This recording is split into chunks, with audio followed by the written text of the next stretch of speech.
દાહોદ જિલ્લામાં જજની ઓળખ આપીને લોકોને છેતરતો એક ઈસમને ઝડપ્યો છે।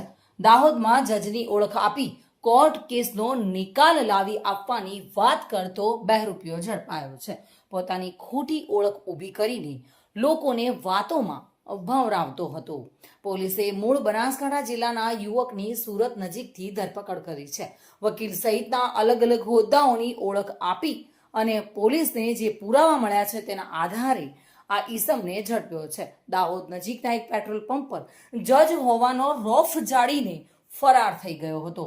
પોલીસે પેટ્રોલ પંપના કર્મચારીની ફરિયાદના આધારે તેની ધરપકડ કરી છે। સુરેશ કાપડિયા સાથે bureau report, today Gujarati news.